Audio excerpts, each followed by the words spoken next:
बिस्मिल्लाहिर्रहमानिर्रहीम। अस्सलामुअलैकुम।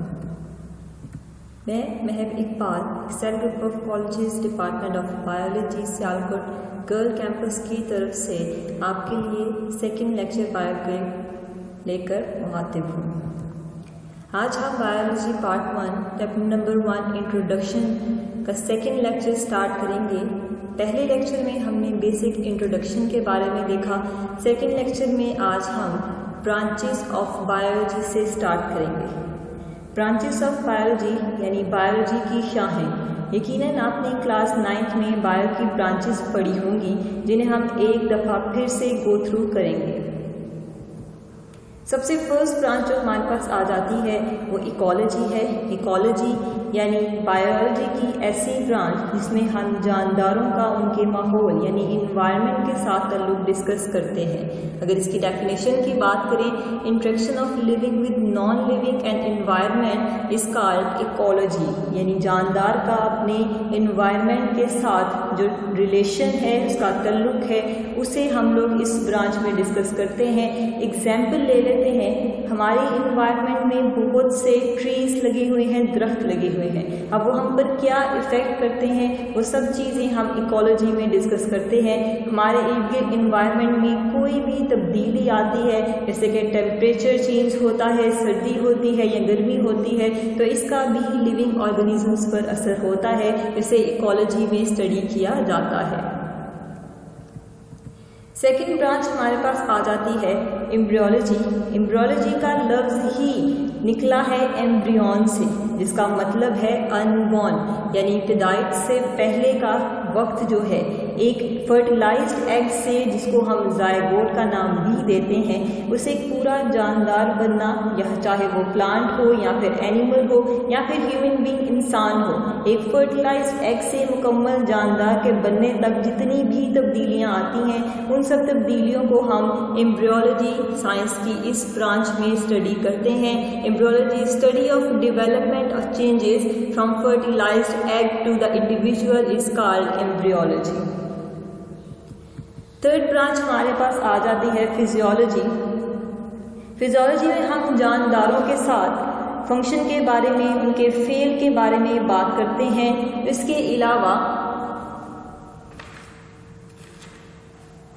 अलावा हम उनकी बॉडी में मौजूद डिफरेंट ऑर्गन्स के फंक्शन के बारे में डिस्कशन करते हैं। अगर हम इसकी डेफिनेशन की बात करें, functions of organ and organ system, एक लिविंग ऑर्गेनिज्म में कौन कौन से ऑर्गन पाए जाते हैं और उन ऑर्गन्स का क्या फंक्शन है, इसे हम फिजियोलॉजी में डिस्कस करते हैं। एग्जाम्पल ले लें, ह्यूमन बॉडी में दिल का क्या काम है। इसका काम जो है ब्लड को पूरी बॉडी में सप्लाई करना है। स्टमक जो कि हमारा एक ऑर्गन है, उसका काम क्या है कि ये फूड की डाइजेशन में रोल प्ले करता है। इस तरह हर ऑर्गन एक स्पेसिफिक फंक्शन परफॉर्म कर रहा है और डिफरेंट ऑर्गन्स मिलकर एक ऑर्गन सिस्टम बनाते हैं, जिसे हम फिजियोलॉजी में पढ़ते हैं। नेक्स्ट ब्रांच है हमारे पास मॉर्फोलॉजी या फिर एनाटॉमी भी जिसे कहा जाता है। Structure, form, appearance, internal gross structure. Morphology की बात करें तो ये बायो की वो ब्रांच है जिसमें हम जानदारों की शेप और फॉर्म के बारे में स्टडी करते हैं। इसकी दो इकसाम हैं, एक इसकी एक्सटर्नल मॉर्फोलॉजी है, एक इंटरनल मॉर्फोलॉजी, जिसे एनाटॉमी भी कहा जाता है। अगर हम किसी जानदार की ज़ाहिरी यानी एक्सटर्नल अपीयरेंस की स्टडी करते हैं तो इसे एक्सटर्नल मॉर्फोलॉजी कहा जाता है, और अगर हम उसके इंटरनल स्ट्रक्चर्स की स्टडी करते हैं तो उसे इंटरनल मॉर्फोलॉजी या फिर एनाटॉमी कहा जाता है। नेक्स्ट ब्रांच हमारे पास आ जाती है हिस्टोलॉजी।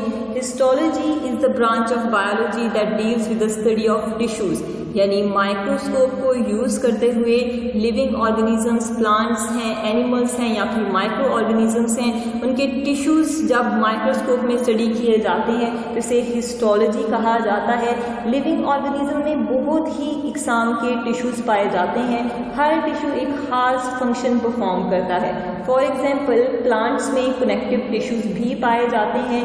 कनेक्टिव टिश्यूज़ का काम प्लांट्स को सपोर्ट प्रोवाइड करना है और एक शेप प्रोवाइड डिवाइड करना है। जबकि एनिमल्स की अगर हम बात करें, एनिमल्स में भी बहुत से टिश्यूज़ पाए जाते हैं। फॉर एग्जांपल ग्लैंडुलर टिश्यूज़ हैं, नाम ग्लैंड से ही आप अंदाज़ा लगा सकते हैं। इसका काम secretion, different enzyme, different hormones जो हैं वो प्रोड्यूस करना है, जिसे हम लोग हिस्टोलॉजी यानी स्टडी ऑफ टिश्यू में जो है वो डिस्कस करते हैं। नेक्स्ट ब्रांच हमारे पास आ जाती है जेनेटिक्स। जेनेटिक्स से स्टडी ऑफ हेरिडिटी या फिर जेनेटिक इंफॉर्मेशन कहा जाता है। जेनेटिक का लफ्ज़ जीन से निकला है और जीन्स जो कि विरासत की बुनियादी इकाई है। ये बायो की वो ब्रांच है जिसमें हम जीन्स को, क्रोमोसोम्स को स्टडी करते हैं। जीन्स जो कि बेसिक यूनिट ऑफ इनहेरिटेंस है यानी विरासत की बुनियादी इकाई है।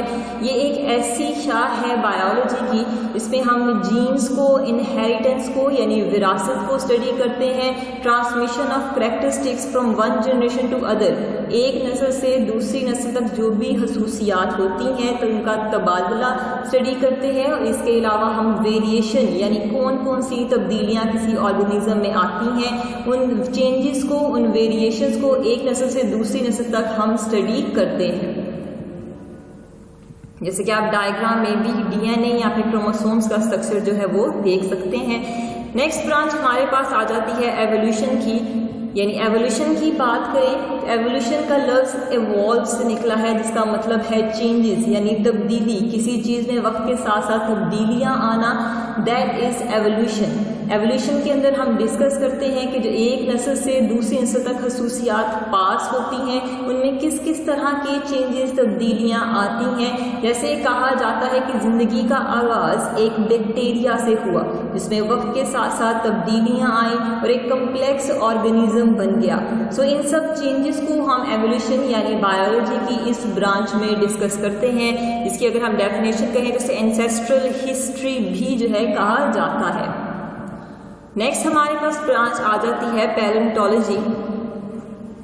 पैलेंटोलॉजी बायोलॉजी की वो ब्रांच है जो कि फॉसिल्स को इसमें स्टडी किया जाता है। पैलेंटोलॉजी का अगर लफ्ज़ देखें तो ये पैलियन से लफ्ज़ निकला है जिसका मतलब है ओल्ड यानी पुरानी चीज़ें, पुरानी चीज़ों को स्टडी करना, जिसे हम कहा जाता है स्टडी ऑफ फॉसिल्स। फॉसिल्स अब क्या है, अगर फॉसिल्स को देखा जाए, फॉसिल्स का मतलब है डेड रिमेन्स यानी मरने के बाद कुछ चीज़ें अपना इम्प्रेशन छोड़ जाती है, अपना निशान छोड़ जाती है। जैसे कि अगर एग्जाम्पल देखें, डायनासोर हम में से किसी ने भी नहीं देखा, लेकिन इनके फॉसिल्स देखने के बाद हमें पता चलता है कि डायनासोर्स मौजूद थे।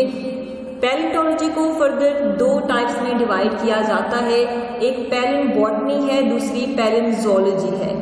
बॉटनी जो कि बायो की एक ब्रांच है जिसमें हम प्लांट्स को स्टडी करते हैं। अगर हम प्लांट्स के डेड रिमेन्स को स्टडी करते हैं, उनके बकाया जात को स्टडी करते हैं तो इसे पैलेंबॉटनी कहा जाता है। इसी तरह से ज़ूलॉजी जो कि बायो की ब्रांच जिसमें एनिमल्स को स्टडी किया जाता है, अगर हम एनिमल्स के फॉसिल्स को स्टडी करते हैं, उनके बकाया जात को स्टडी करते हैं तो इसे पैलियोज़ोलॉजी कहा जाता है। नेक्स्ट ब्रांच हमारे पास आ जाती है जू जियोग्राफी। नाम से ही अंदाज़ा लगाया जाता है, जू का मतलब है एनिमल्स, जियो कहते हैं अर्थ को, ज़मीन को, ग्राफी कहते हैं डिस्ट्रीब्यूशन को, यानी ज़मीन पर एनिमल्स का जो डिस्ट्रीब्यूशन है उसे हम लोग इस ब्रांच में डिस्कस करते हैं, distribution of animals on earth. Next branch हमारे पास आ जाती है molecular biology. Molecular biology living organisms को मोलेकुलर लेवल पर स्टडी करना, जैसे हमारे पास कार्बोहाइड्रेट्स हैं, प्रोटीन्स हैं, लिपिड्स हैं, उन्हें स्टडी करना यानी मोलेकुलर लेवल पर किसी जानदार को स्टडी करना मोलेकुलर बायोलॉजी कहलाता है। एक जानदार में चाहे वो प्लांट है, एनिमल है या फिर ह्यूमन बीइंग है, इनमें कौन कौन से मॉलिक्यूल्स पाए जाते हैं उन्हें हम मोलेकुलर बायोलॉजी में स्टडी करते हैं। नेक्स्ट ब्रांच हमारे पास आ जाती है माइक्रोबायोलॉजी। माइक्रो इसका मतलब ही स्मॉल है, उसके नाम से ही अंदाज़ा लगाया जा सकता है, यानी छोटी जिंदगी का मुतालिया करना, the study of micro organisms या फिर माइक्रोब्स जो हैं ऐसे ऑर्गेनिज्म जिन्हें हम आम आंख से नहीं देख सकते, माइक्रोस्कोप से उनकी स्टडी की जाती है। ऐसे ऑर्गेनिजम्स की स्टडी को माइक्रोबायोलॉजी कहा जाता है। एग्जाम्पल्स हमारे पास बैक्टीरिया हैं, प्रोटोजोन्स हैं, इनकी स्टडी को हम माइक्रोबायोलॉजी में कंसिडर करते हैं। नेक्स्ट ब्रांच हमारे पास आ जाती है फ्रेश वाटर बायोलॉजी।